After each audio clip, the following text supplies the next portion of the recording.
¿Qué está pasando en Venezuela? ¿Se está desmoronando el régimen? Muchas cosas están pasando. Hay sanciones, se está pidiendo renuncias, otros están destituidos, otros están inclusive fueron detenidos. Los cubanos están saliendo, hay restricciones en todos los contratos del petróleo. En realidad, el régimen está cayendo en su totalidad. Y para hablar de este tema y ver nombres y posibilidades en los próximos días, me acompaña como todas las semanas Gustavo Azócar, porque más que él, alguien que entiende, que conoce cómo es el corazón del régimen. Bienvenido, Gustavo. Wilson, como siempre, agradecido contigo por la posibilidad de participar en tu programa. Mucho movimiento en Venezuela, mucho movimiento subterráneo sobre todo. Algunos de esos movimientos pues salen a la luz pública, como tú lo mencionabas, remociones, destituciones. La más importante, si se quiere, y la más reciente ocurrida, ha sido la del fiscal general de la República, Tarek William Saab, quien, según informó el presidente de la Asamblea Nacional, Jorge Rodríguez, presentó su renuncia. Hay una discusión en Venezuela. Algunos dicen que renunció, otros dicen lo renunciaron. Lo cierto es que el señor Saab estaba casi que entre los primeros 3, 4 puestos en la lista que el gobierno de Estados Unidos le exigió a la señora Delcy Rodríguez para remover de su cargo, sobre todo por el tema de los presos políticos, la violación de los derechos humanos en Venezuela, la persecución que se desató luego de las elecciones presidenciales del 28 de julio de 2024. Hubo 2.000, casi 3.000 personas detenidas y obviamente esas detenciones y esos encarcelamientos que hubo después de julio 2024 no habrían sido posibles en Venezuela si la Fiscalía General de la República no se hubiese prestado para esa persecución, para ese hostigamiento que hubo en Venezuela en los últimos 2 años prácticamente. De modo que la remoción del señor Saab de la Fiscalía General de la República era algo que la mayoría de los venezolanos estaban esperando después de los hechos ocurridos el 3 de enero de 2026 con la captura de Nicolás Maduro. Yo diría que ha sido de alguna manera una de las remociones o de las renuncias o de las destituciones más importantes que se han registrado en Venezuela entre enero y febrero de este año 2026.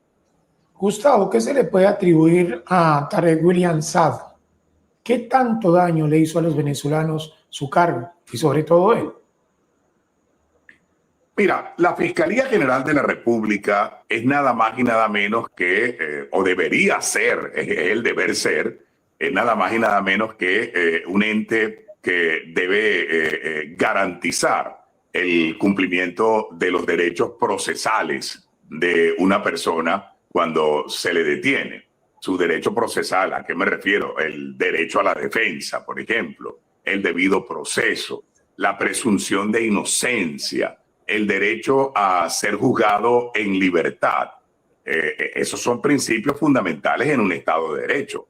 A ti te pueden investigar, no hay problema. Si el día de mañana se abre una averiguación contra mí, por ejemplo, yo no tengo ningún problema en que alguien me investigue y alguien me averigüe, pero el proceso tiene que estar enmarcado dentro de lo que dicta la Constitución. Es decir, yo lo primero que tengo es la presunción de inocencia.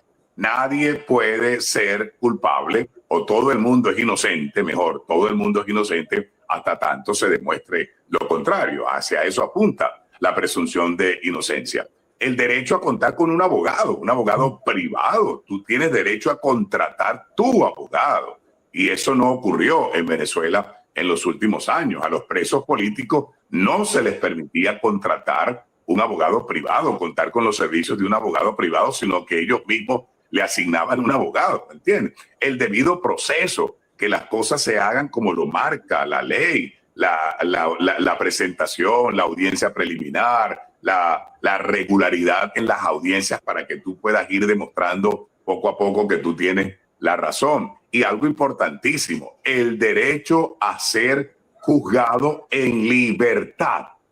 Derecho a ser juzgado en libertad. Todo eso se perdió en Venezuela en estos últimos años, al punto de que había más de 2.000 presos políticos que apenas están comenzando a ser liberados en estas últimas semanas. Entonces, allí había una responsabilidad grandísima por parte de la Fiscalía General de la República, que no garantizaba ninguno de esos derechos a las personas que eran señaladas, a las personas que eran acusadas, a las personas que eran procesadas. Todo lo contrario, se prestaban para que se ejecutaran órdenes judiciales sin ningún fundamento. Se llegó a apresar y a capturar personas sin orden judicial, sin apertura de ninguna investigación. La desaparición de personas. En Venezuela hubo personas que eran detenidas y se las llevaban y nadie sabía quién la había detenido. No se sabía si la tenía la policía, si la tenía la guardia, si la tenía el SEBIN, si la tenía la DGCIN.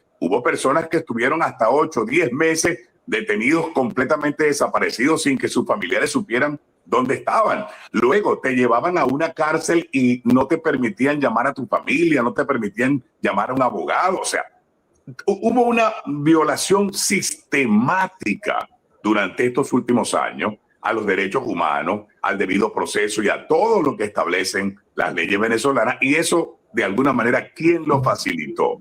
¿Quién lo permitió? ¿Quién lo estimuló? Pues evidentemente el fiscal general de la República, que se convirtió en un servicio del régimen cuando se supone que debió haber sido un garante de los derechos de los ciudadanos en Venezuela. Gustavo, me gustó mucho cuando comenzamos esta conversación lo que dijiste, los movimientos subterráneos del chavismo, porque acabamos de hablar de la renuncia del fiscal, que ahora se va a la Defensoría, pero también hay destituciones y también hay movimientos silenciosos que más adelante lo vamos a hablar, que prácticamente los están desapareciendo del escenario de la opinión pública. Hablemos de esas destituciones en ministerios generales.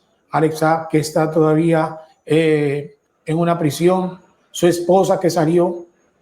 ¿Esas destituciones son presión directa de Estados Unidos?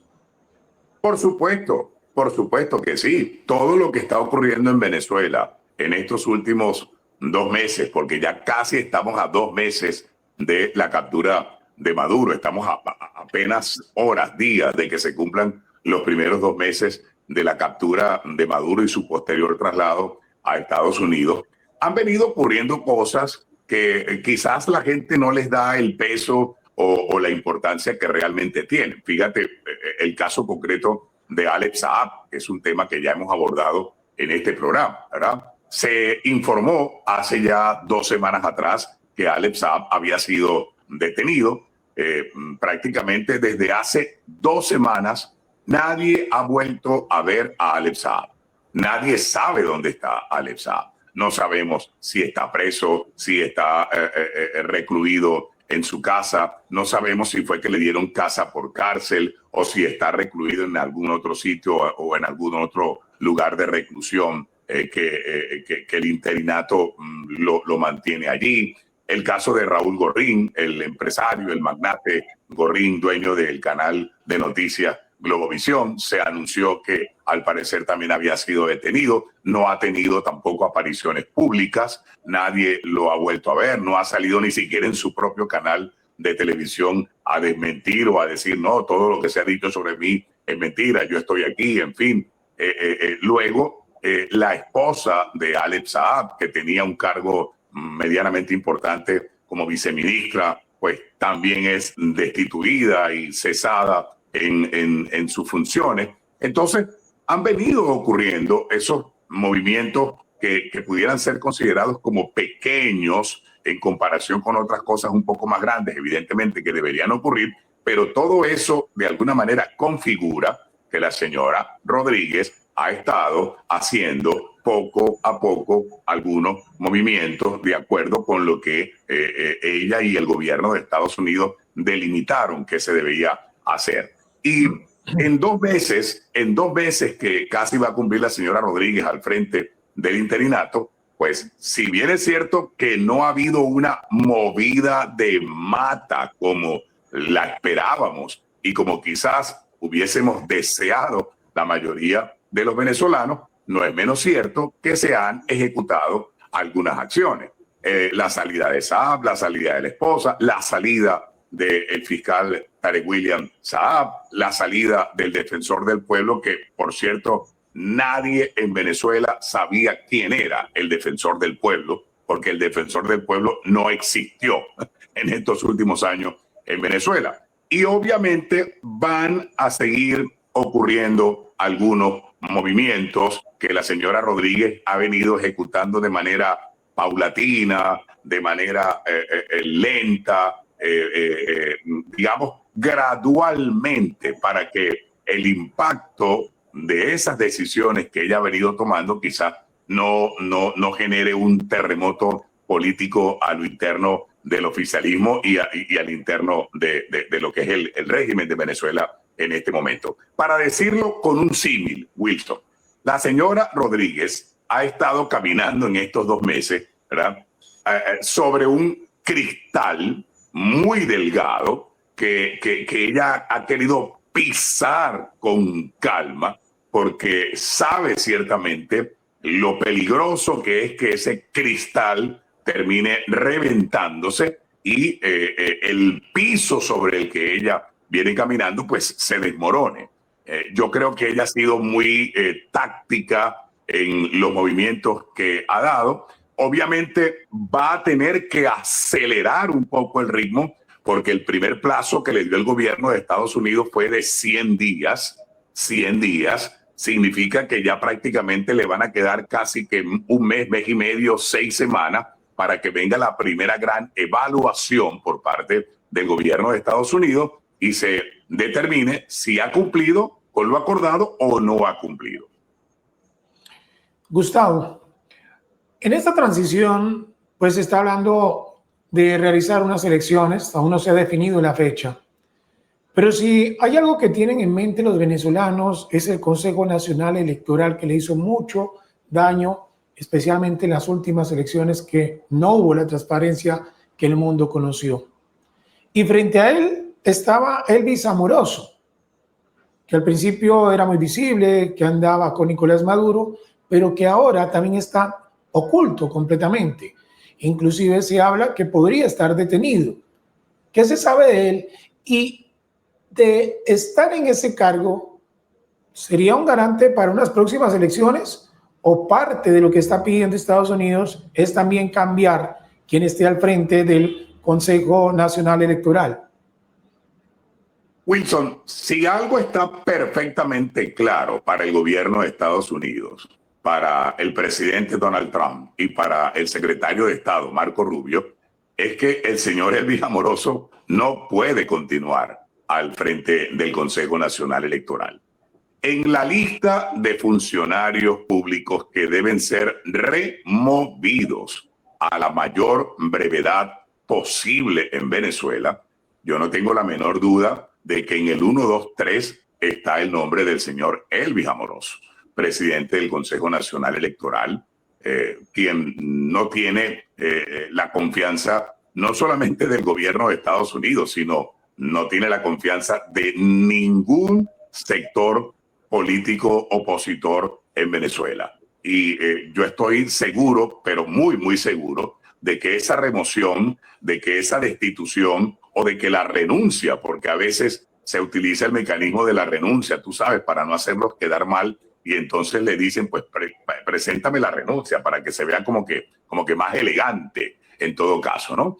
Pero Amoroso está, como te digo, en el 1, 2, 3 de los funcionarios que deben ser inmediatamente removidos de sus cargos. Y no es posible, pero no es posible organizar una nueva elección en Venezuela bajo la presidencia del señor Amoroso, que ha sido un hombre muy cuestionado, sobre todo por el gran fraude electoral que se cometió en Venezuela el pasado 28 de julio, cuando todo el país y el mundo entero vio ganar a Edmundo González Urrutia con más de 7 millones de votos, vio perder a Nicolás Maduro con apenas 3 millones de votos, y aún así el señor Amoroso salió en televisión proclamando que Nicolás Maduro había ganado las elecciones.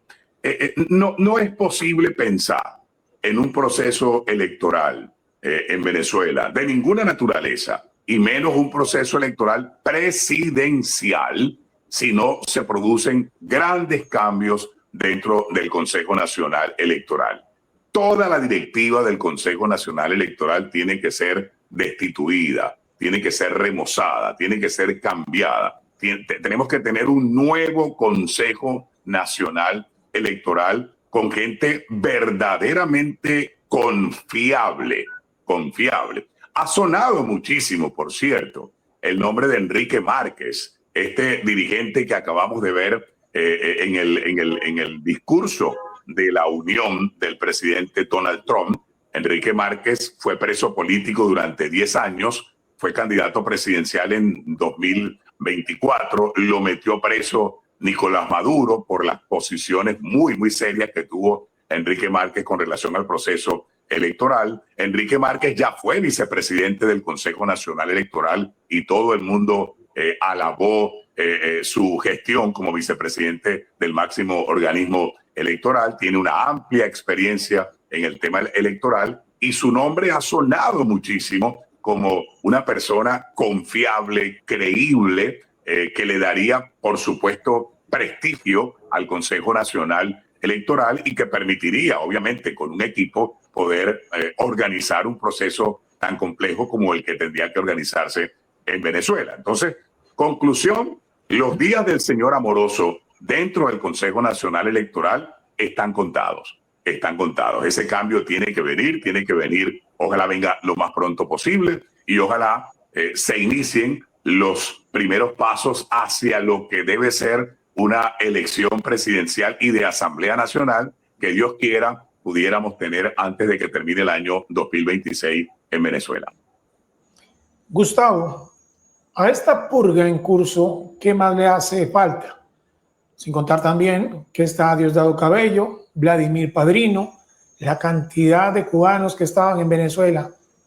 ¿Quién más podría estar en la lista para que esto ya se haga una transición efectiva como lo quiere Estados Unidos? Falta mucho, Wilson, falta mucho, porque es que son demasiadas cosas las que hay por hacer en Venezuela.